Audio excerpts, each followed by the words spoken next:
With the very latest now, this was apparently a female student of this school. A female student goes into a classroom. We're getting more details. Opened fire.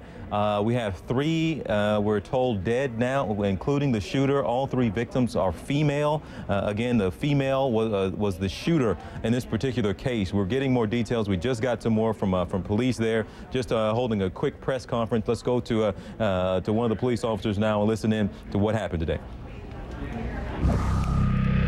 What can you tell us, Don?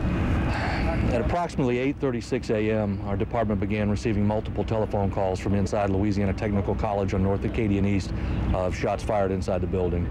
The call was dispatched 1 minute later at 8:37, and by 8:40, 3 minutes after dispatch, we had officers on the scene entering the building. We didn't know at that point, the officers certainly didn't know whether they had an active shooter, what the situation was.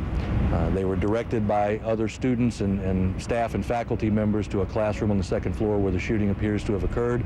It's all self-contained in one classroom. And once the officer got to the scene, the initial officer, he found 3 gunshot wound victims, all apparently deceased inside the classroom. It appears that one of the deceased is the actual shooter, that she shot 2 other young women inside the classroom, killing both of them before then turning the gun on herself. She did not at any point ever leave the classroom. No other students outside of that classroom were involved or in any danger.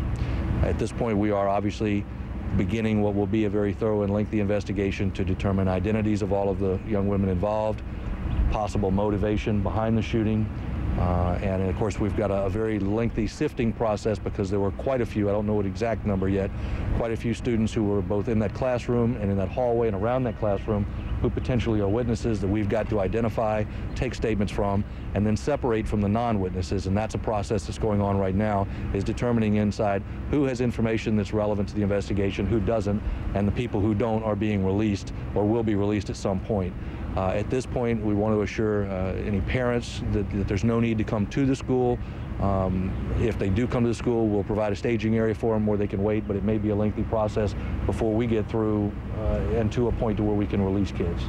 All right, so there we have it, 3 dead, 1 including the shooter. A lot more to come on this story now. I'll hand it back over to you for now, Heidi.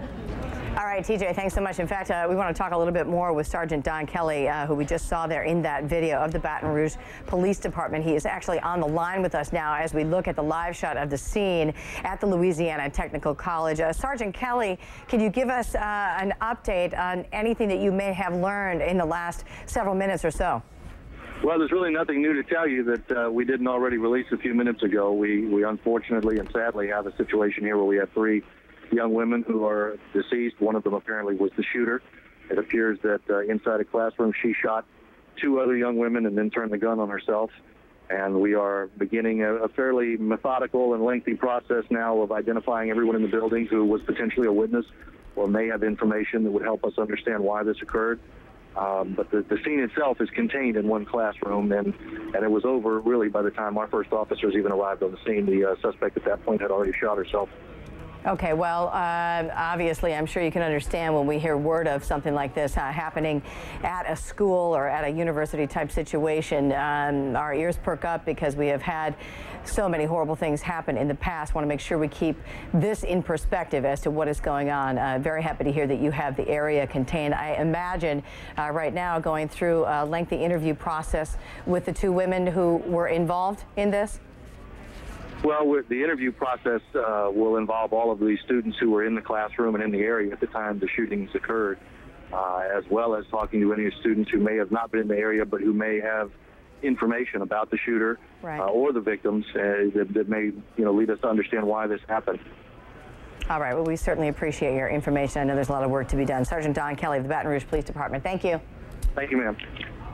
And a deadly shooting at a city